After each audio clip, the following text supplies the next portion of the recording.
Stay tuned.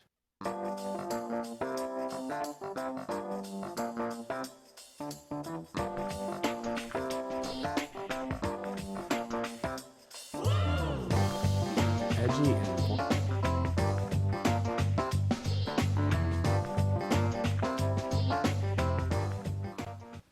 Good evening and welcome to yet another edition of The Other Side. I'm your host, Bob Serba, with, as always, Mr. Paul Fournier. And we have a special guest tonight, Mr. Craig Morin from Craig's Barbershop, who we'll be interviewing in just a moment. Josh Cote will not be with us tonight. Josh has Ebola. No, Josh, nice. Josh has the flu. He's homesick with, I think he's got the nanovirus. So, Josh, if you're watching, stop watching and go to sleep and get some rest. We're going to be talking to Craig tonight. We're going to be doing a spotlight on businesses. We wanted to start rolling out on the show, trying to do a business or an organization every week that's working with the town or benefiting the town. And we thought no better way to start than with a local business owner. So, with no further ado, I'd like to introduce Mr. Morin. How are we doing tonight, Craig? good. How you doing? Not bad, not bad. And we've got our producer is fixing cameras. there we go. That's, I love this show. Craig, how long have you been doing this? I've been a barber about 14 years now. And how long have you been doing it in Spencer? Almost about 8 years now. And tell people where you're located in Spencer, because I just recently started getting my hair cut by Craig, and he's a great barber. I can't say enough about him. But I went by the place the first time. I was like, Sure. it's like if you blink you miss it. It's like, Yeah. Well, we're at 110 Main Street, right next to a Coins Printing, kind of diagonally across from the Kenwood Diner, on the corner of Elm Street, Main and Elm Street. nice. I still don't know where it is. Yeah. Well, if you know where Coins is, you know where Coins Press is. I know. It's I know. like It's it's just- like right there, but it's right. like I went by it when I went by the first Saturday. I went by a few weeks ago, and I'm like, And he let you in? he didn't have much of a choice because I was like hanging on the windshield going, let me in. Snuck in with a large family. Now, how do you like working in Spencer? We talked, and you were pretty supportive of it. I love working in Spencer. Spencer's been very good to me and my family, and to my partner Chris and his family, and it's been really good to us. So there's two of you involved at the barbershop? There's two of us all week, and then we have an apprentice who's with us Monday and Friday, and we have Ron the barber who's been working in Spencer since I guess before World War One. That's when they had the wooden scissors. Yeah, right. Yeah. And they used to have the barber pole. What's the thing you like about Spencer most? Because we were talking the first time I came in, you and I were talking about Spencer, and you seemed pretty enthusiastic about it. Well, I mean, I think any community is its people, and that's what's worked for us here. The people that we've gotten to know from behind the chair are friends of mine now, so it's the relationships, really. You seem to be pretty busy, and the one thing I like is after having a woman cut my hair for the last 10 or 15 years, is I walk in and I don't see Cosmopolitan magazine, and I don't have to feel guilty about, not making my wife happy 24/7. It's like, I see sports magazines and Rolling Stone. You're certainly not making her happy when you're spending time with us, yeah. Nice. So what are your plans for the future? What you looking to expand? You looking to stay the same size? Well, we're happy where we are. We just want to get this third chair going, get the apprentice going, and we were just actually having this conversation right before we came down here, which was it's a good place to be in when stay the course is your plan for the future, Yeah, there's a lot of things happening in town, and it certainly is. And it's like part of the reason we're doing this is we want to be more pro-business and start getting more businesses involved and coming in and talking on the show, whether it be restaurants or Sure. businesses like yours or organizations. In a couple weeks, we're having the basketball league guys in. Oh, great. We're going to have them come in and talk. So it's about trying to let people know what's out there and what's available, and I think it's a good business. How did you get involved with wanting to be a barber? It's not something you grow up and I'm reach for. Sure, well, I did. I'm one of 6 barbers in my family. Holy smokes. Yeah, my dad's okay. a barber, and my cousin's a barber, and they both work with their wives, and my uncle's a barber, and it's just, I don't know, it's a good job. Not that good, you shouldn't do it. Let me do it. But no, it's... Don't throw your phobies out yet. No, it's a good job. It's, you get to work for yourself and eat a good lunch every day, we eat everywhere. Mexicali one day, the diner the next day. We do the Bounce tour. around. feeding the planet. Yeah. So it's inbred, really. yeah, it's inbred. I don't. All right, I didn't mean it like that, but I mean, yeah. Yeah. Can I rephrase it? So it's a background that you've grown up in. I remember being a little kid hanging out in the barber shop. My dad had, those rugs for the Matchbox cars. Sure. And like when he was cutting hair, we had to stay on the rug. That's how long I've been in the barber shop. And where did your dad have his shop? His barber shop was, where Pinecroft area is? Yep. Yep. His was over there. In fact, it's still there. My cousin owns it now. My dad has a shop on the Cape. And he's still cutting hair? Still cutting How old's hair. your dad? My dad is he's not too old. Young guy, 56. Young guy. Wow. Yeah. That's awesome. I mean, Yeah. so That's- that's I three think it's three great. generations? No. No, 2 Two generations. generations. And a cousin. Right, And exactly. other cousins. Right, exactly. I have my dad and his brother did it. Me and my cousin do it. It really is. It's been good. It has. And I have to say, like you were saying, about spotlighting local businesses and that stuff. Now is a good time to do that because there's just a lot of good businesses happening in town.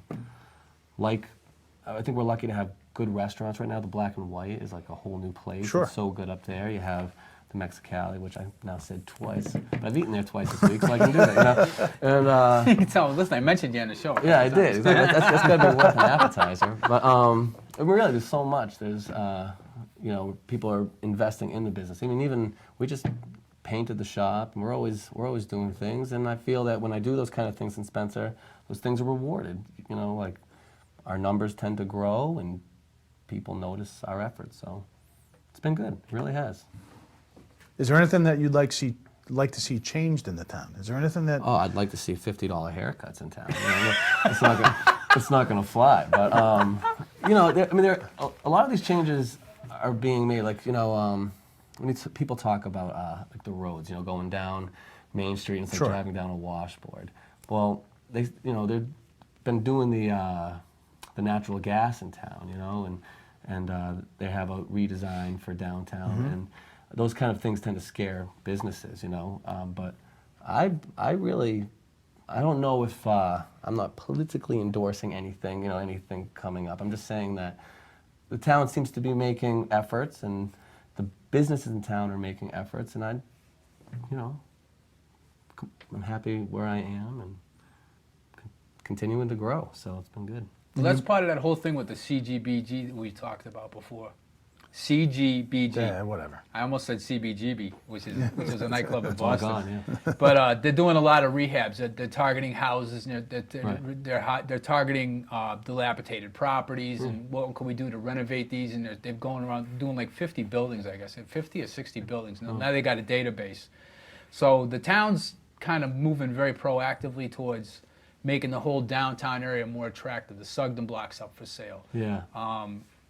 Accessibility, too, is something key.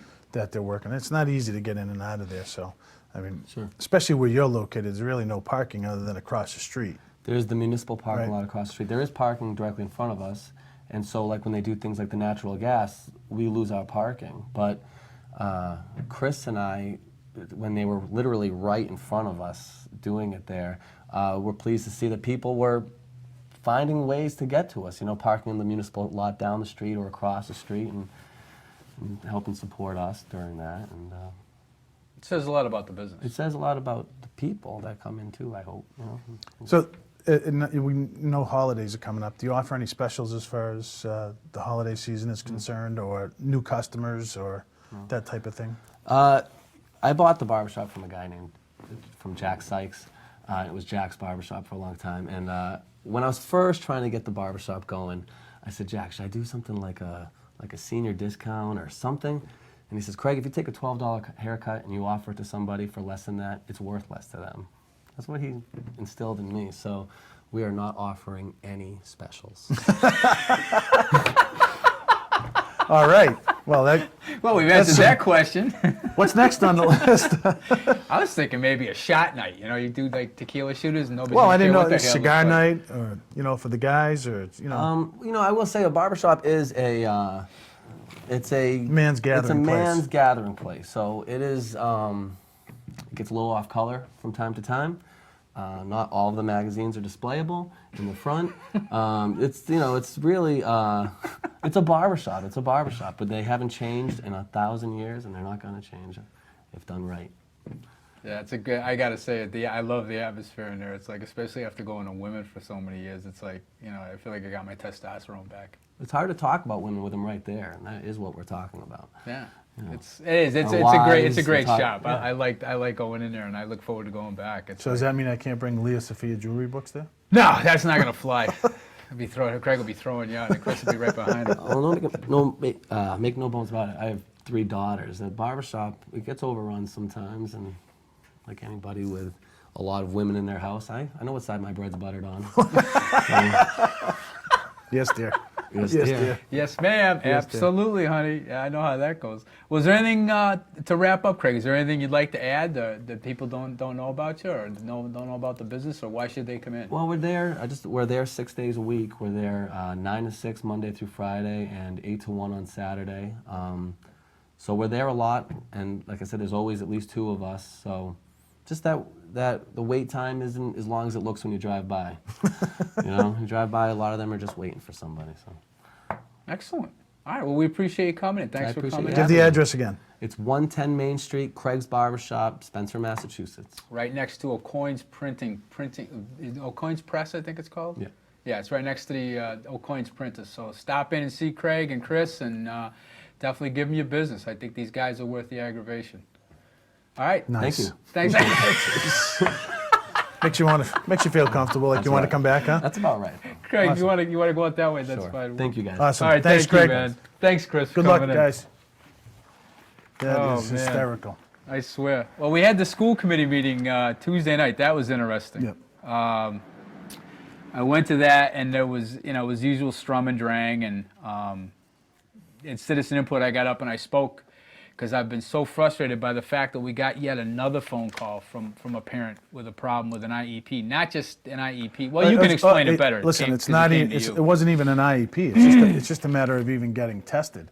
It's a matter of this parent just at her wit's end, not being able to get anything for her child, anything, not just a little bit, anything, and it got to a point where you got to feel bad for the teacher, because the teacher finally said, "Listen, my hands are tied until they come with some type of plan or give me something to go with. This is all I can do." So here we are. I mean, how long ago was it that we had Aaliyah on here? It was weeks ago. Yeah, it was. Yeah, easily. Okay, weeks ago, and we still continue to get messages contacted by parents in this district who continue to have a problem with pupil services and the lack of services that their kids don't get, to a point where advocates are being hired, or advocates are they're bringing them in from, the state. You can get one through the Right. state, and I just don't understand. As you saw my post on Facebook, I don't understand why to the or, point. why or how we continue to go down this road, and why it's got to be this difficult for a parent to get what his or her child needs. And by law is required. The school is required to give. I mean, But why is it so difficult? Why is anything so difficult in this town? well, it's like I brought up when I got up at Citizen Input. I guess that's what had me so angry, was the fact that yet another parent comes forward again, and this one can't even get her child tested, which is just, I mean, I'm absolutely. I was almost at a loss for words when you told me this, because it was like I just got so angry, and it's like, because I had no intention of getting up. This was Dr. Crow's first meeting. I really didn't want to get up there, but it was like, you know what? Enough is enough. It's time to call the people out that are responsible. The head of pupil services needs to go. It's as clear and simple to me as that. She's not doing these kids any favors, and I know people are getting tired of hearing about IEPs, and I know we keep going over the same road. Well, the people but it's that not aren't changing. the people that aren't getting tired of hearing about it are the people that are having the problem. Well, that's it.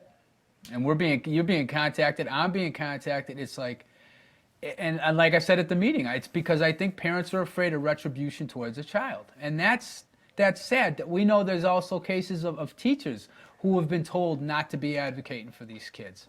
It's like, that's not right. It's like, why is it this whole district that has, and ironically, they brought up the bullying protocol. Why is it we can have a bullying protocol that kids can't bully each other, but the staff can bully the teachers? I don't understand. I'm kind of at a loss on all of this, and it really angers the hell out of me. And I'm glad Malvy's gone. I'm not going to make any bones about that. Couldn't have gone fast enough as far as I'm concerned. He could take DeVal Patrick with him too while he's at it. That was. I think his tenure here was enamored with nothing but photo opportunities. Generally, I mean, he beamed when there was a camera around. It's like, ooh, look at me, you know. I'm passing out apples. He could put his best foot forward. Are you kidding me? It's like, oh, He didn't bring anything to this district. There was no. Hey, let's turn this thing around, or gung ho, or anything like that. He was about the only thing he was doing, as far as I'm concerned, was taking up space and sucking up our dough. You know, give me a break. In 18 months, and I posted something on our site on Facebook on the other side. And just a couple of quick hits off. I brought a copy in tonight. Forced a good administrator to relocate to another district where, by all indications, he has done well for not hiring the school committee member's friend. We had Kurt Norquist, and we had put up last year letters from Karen Zaleski, from Dr. Naiman, even from Rich Maha, who was the principal who basically got run out of this district because Kurt had approached him and said, you know, I would like you to, hire my advocate friend. for my friend. And Rich said, look, that's not my job. And Kurt made it very clear that he was gonna take him to task, and he would not support him in the future when his contract negotiation came up. A clear threat. Zaleski backed it up. Naiman backed it up. I brought it up at the meeting at that time when it happened, and presented a copy to every one of the school committee members that are now sitting, and nothing happened. You know, and then they committed open meeting law violations. You got Cloutier and Messier. When I asked Mr. Cloutier about it at a 2:00 meeting, I was there with our chair, and I was there with Mr. O'Connor was there also, who was on the superintendent search committee. And I asked Mr. Cloutier, I said, did you guys have a meeting that wasn't posted? And Vinny immediately said yes, and that was wrong. Well, geez, I seem to recall Kevin Hayes being thrown off the committee in 2000 for being accused of exactly the same thing, only to find the AG found after they were removed, after him and 2 other members were removed. You know, they were in a recall election. No finding. There was no finding. So it's like, it's that double standard. I mean, and there's other things, ran yet another administrator out of the district who, prior to this school committee being seated, was an above average administrator due to what? They ran her out for what? Don't know. She never had an evaluation, and now she's out of the district, and she was a damn good administrator, and prior to her being run out of this district, had always had exemplary ratings by every superintendent she worked for. And if I'm not mistaken, by the teachers that were worked in her buildings.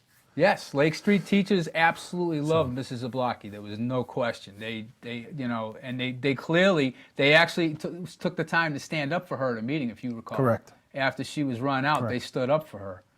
And this was the same woman who stepped in at a really bad time in this district, and took a beating, as far as I'm concerned. Well, why did she take that beating? Because she exposed a few things that certain people in this district were not crazy about. And then came the repercussions, and then the backstabbing, and it's a toxic little stew in this district when it comes to probably 3 or 4 people in this district. There's no doubt made about it. life very miserable for a lot of other There's no people. doubt about it. Allowed money to be discovered in the budget not once but twice in the last 18 months. It's a ridiculous situation. It's like we've had 2 overrides. Both of the overrides, well, we had 3 overrides, and when the overrides... Count as many as you want, they all failed. And the override and the debt exclusion failed, we found the money. Imagine that. We found the money. And then you turn around this past year, when they were like 1.1 million under the gun, all of a sudden, we found that money. It was incredible bookkeeping and accounting. and that's another thing. Speaking of bookkeeping and accounting, we just lost a great business manager, and the business manager that they wanted to hire, that they were in contract negotiations with, that fell apart. You know, and then failed to show where the money was going, how they found the money for a second year in a row, or how we needed either debt exclusion or override to pay for any of this. And this I lay at Ted's feet more than anybody else, because when they did the first debt exclusion, as you recall, and the first override, and we had the big town meeting and Yes. everything, Ted failed to do anything. And we Well, pleaded with them, go on TV, you know. It's a cumulative thing, I believe, and it's been one thing after another, and I know we keep pounding this drum and beating this drum, but it's a matter of the mistakes you made in the past you don't want to make in the future. I think one of the biggest things that hurt the school and its reputation was, as far as administration is concerned in Malvy, is when the town requested I know where you're going with this. dollar amounts for upgrading technology. And That was a joke. what they got was a piece of paper that had 4 sentences on it with dollar amounts, and that was it. No explanation, no representation. You know, how do you expect the town to take this information and put it to the taxpayers and say, this is why we need what we need? When it's not even a town's job. If you're on a school Correct. and you're advocating, Correct. the superintendent, not the school committee, it really is the Well, superintendent's job. it's what, and you know what? It's what the people in town that run the different divisions, you know, the street department and Right. the water department and council on aging. When Mr.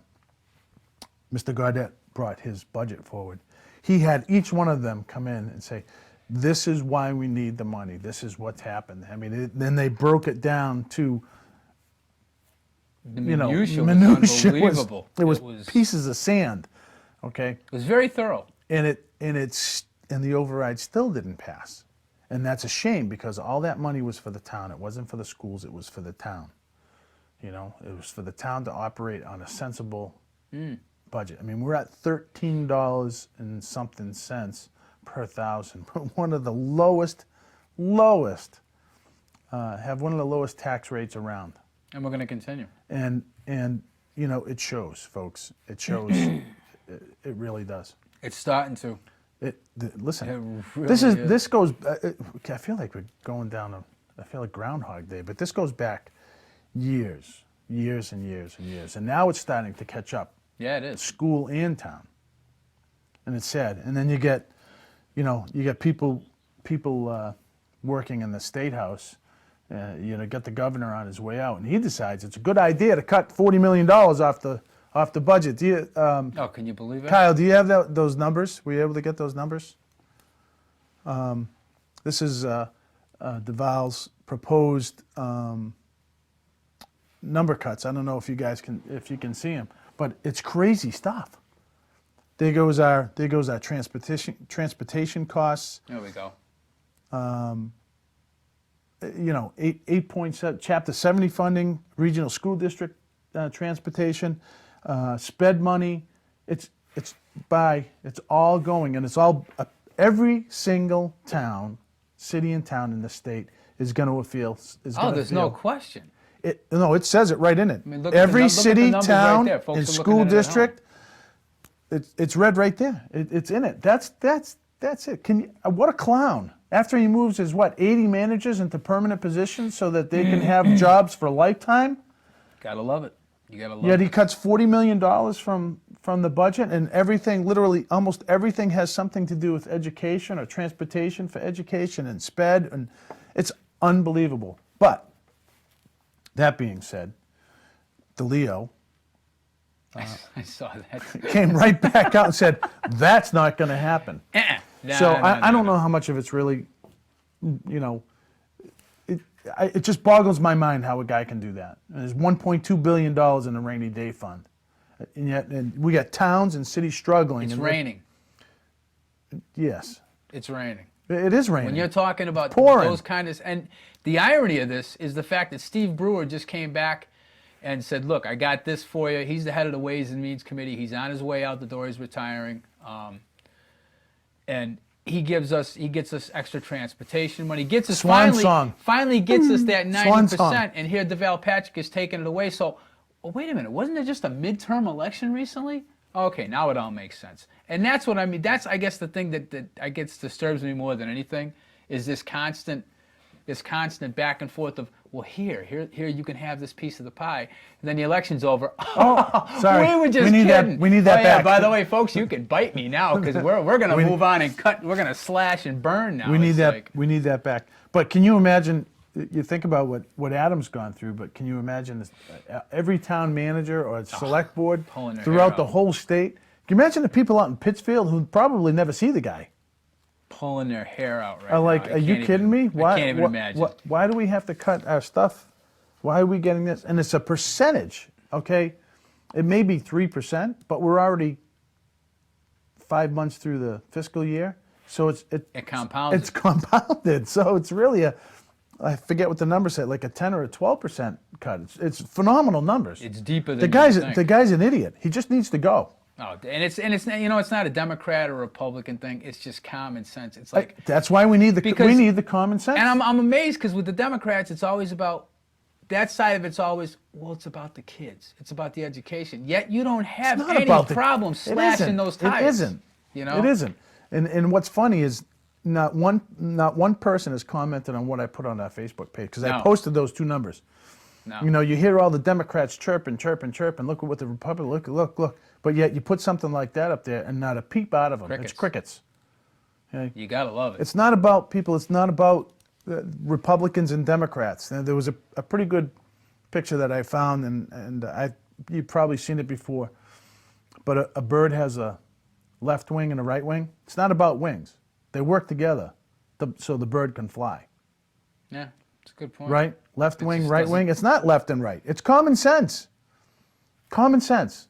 And everybody's got an axe to grind. Everybody's got a pocket to fill. Everybody's got their hands out. It's common sense. Our kids need education. We have one of the best states for educating kids. Number one in the country, right?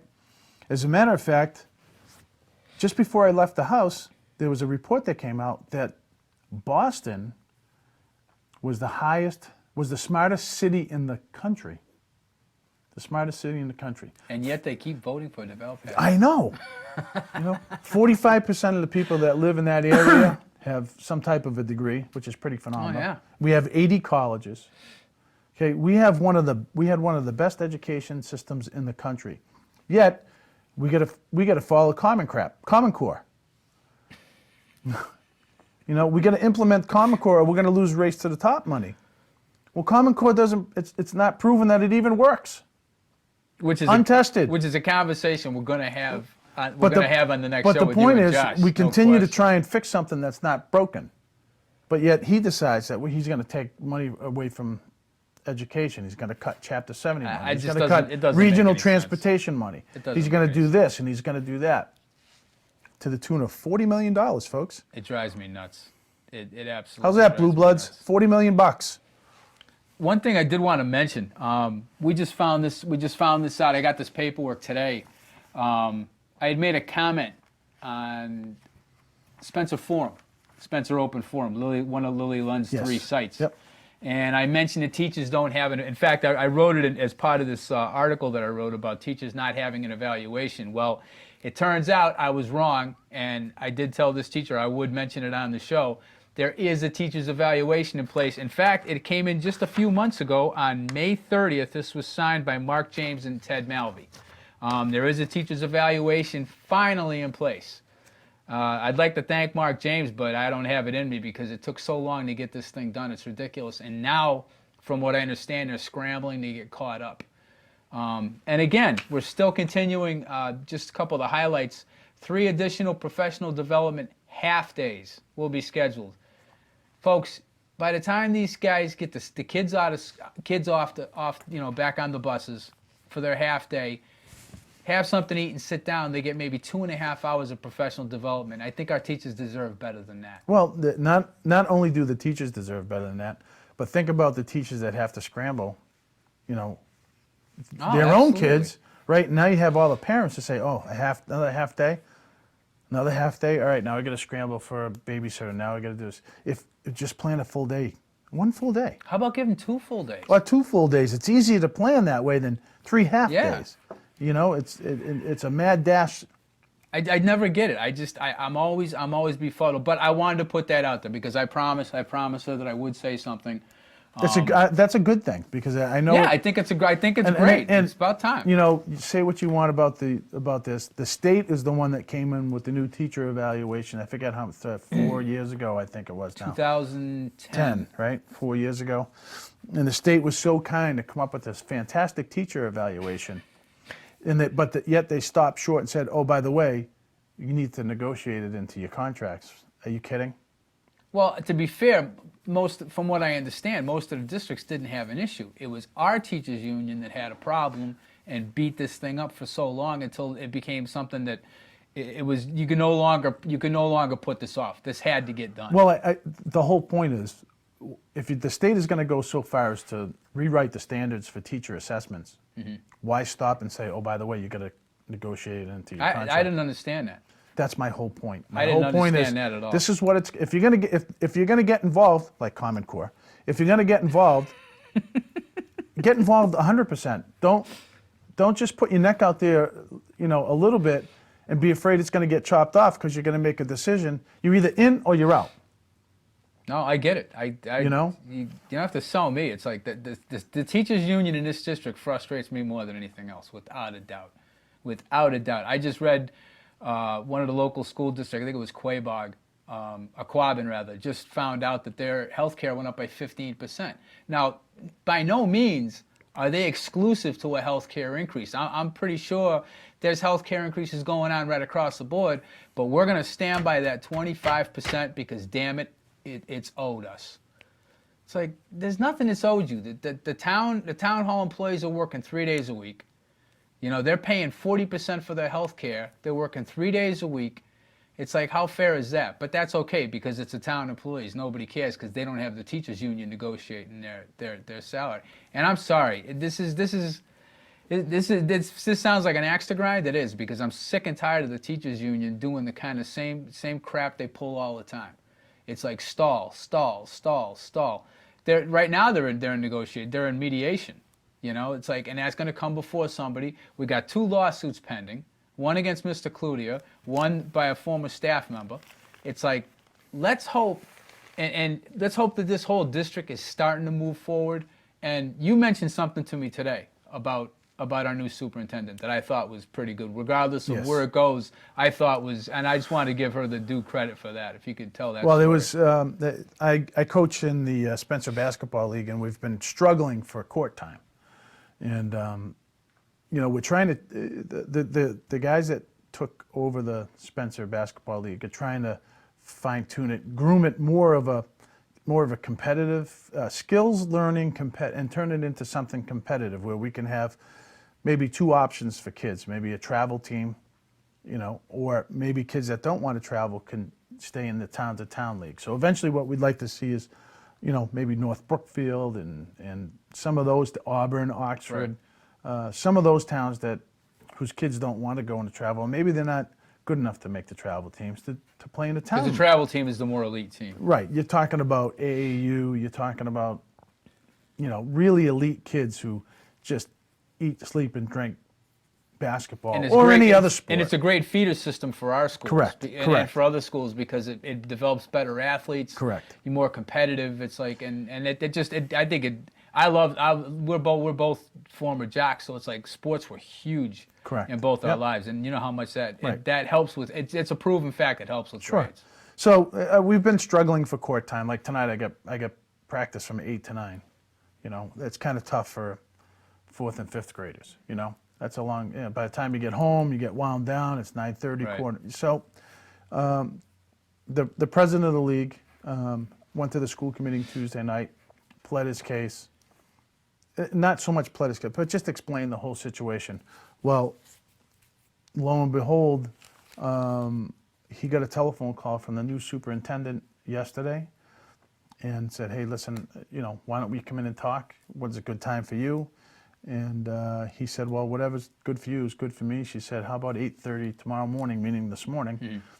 And he said, great. So she already reached out. She already brought this guy in, and they already sat and talked. And I think we've made some progress as far as hopefully maybe getting some additional gym time. The kids need it. I mean, if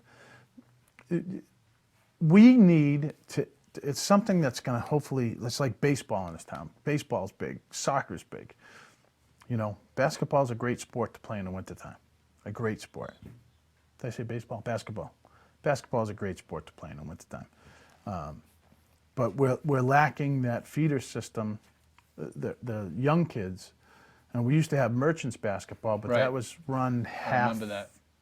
halfway. It was, you know, you had practice maybe once a week in a game, and then practice, you know, this is becoming very structured. It wasn't based on skills, No. and that's what Chris was telling me. He says, you know, we want to make this more skill-oriented, where we're doing And still we're doing have basic fun. drills. And still have fun. And it's funny because he said parents are like, well, how come they're not playing basketball? And he goes, they are playing basketball. They're learning the skills that are going to make them better players. He goes, you know, he wants to say this, you know, you want to say this, because I used to get the same thing in North Brookfield when I worked with Andy Karen out there, and they'd be like, well, how come you're doing this? And it's like, did you just see him dribble that ball off his foot? It's like, maybe we need to do these Right. drills because it makes them better, so when Correct. they're on the court, they have more confidence and they play better. Correct. But I thought it was great that I think- Dr. Crow reached out like that, and I think that's hopefully a sign of things to come. It was a great telephone call to receive from the president of the Basketball Association. It really was. I mean, I think he was as shocked as I was.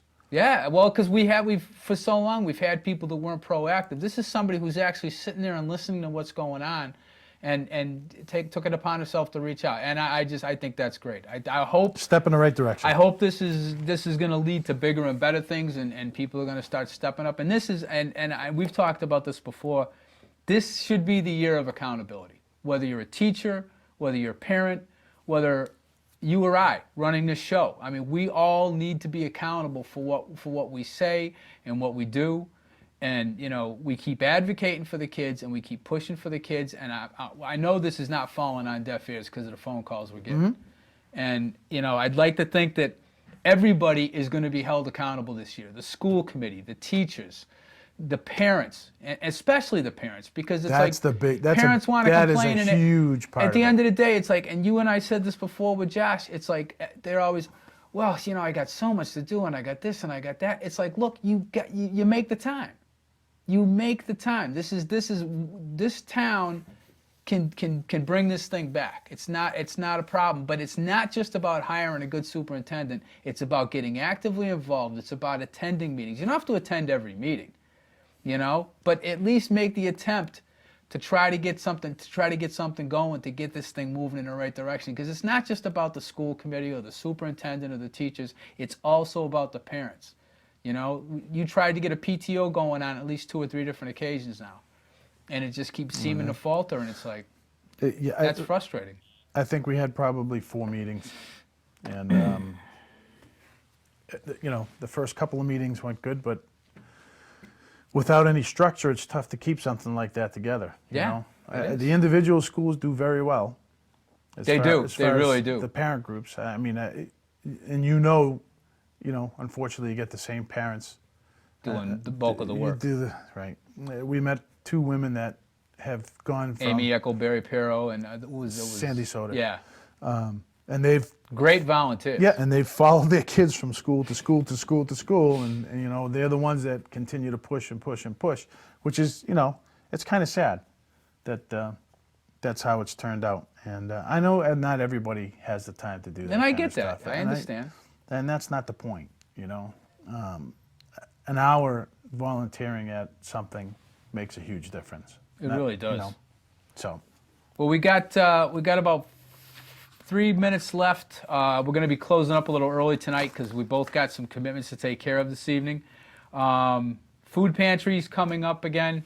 This is the time of year when they need it the most. The holidays are coming up.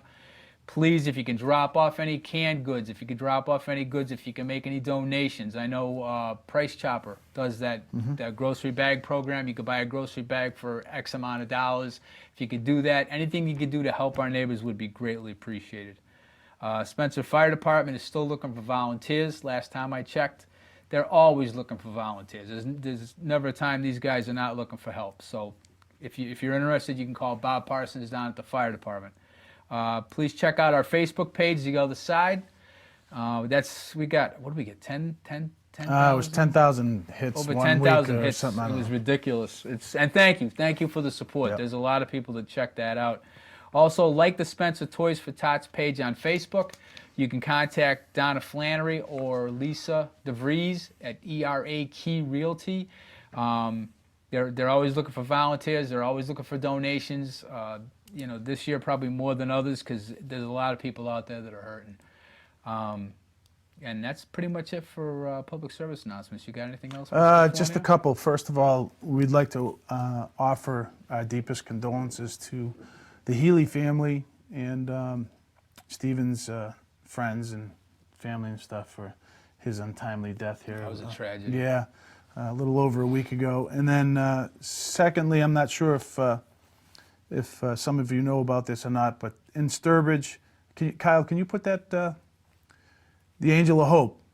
The Angel of Hope was born out of grieving parents, believe it or not, and it's a true story. It's half and half actually, but my niece was killed in a motorcycle accident back in 2001, and my sister, to help get over her grieving, banded together with some other people and raised a ton of dough. And the Angel of Hope is a place for grieving parents to go. It's for sons and daughters or children that parents have lost, and that's at St. Anne's Shrine in Sturbridge. If you've never been there, it's well worth the trip. It's beautiful. What happens is a brick walkway, and every brick has a child's name on it, and maybe a saying or two, or maybe the birth date or something like that. But on December 6th at 7 p.m. at the Angel in Sturbridge, there's a candlelight vigil, and this happens every year on December 6th at 7 o'clock, with every angel of hope throughout the world. They're wild. scattered everywhere. For whatever day it is, for whatever reason, they've picked December 6th. December 6th, 7 o'clock, candlelight vigil, Angel of Hope at St. Anne's Shrine in Sturbridge. Phenomenal. It's a phenomenal, even if you've haven't suffered a loss, go there and just absorb it, because you'll come out a changed person. Very good. Well, folks, we'll be back on in 2 weeks. We're going to have I believe our guest is going to be Chris. What's his Chris last name? Bocas from the Spencer Basketball Club. He's going to be in talking about the program and about what they're doing, and I think it's great. We're going to try to focus more on businesses and organizations that are very community oriented, and just try to expand the show a little bit and do what we originally wanted to do before everything fell apart with the school system. Next week is Thanksgiving, so I hope everybody has a great holiday. Don't fight with your family. It's the one time a year you're supposed to get along, so we'll see you in 2 weeks. Happy Thanksgiving. Happy Thanksgiving. Take care, folks.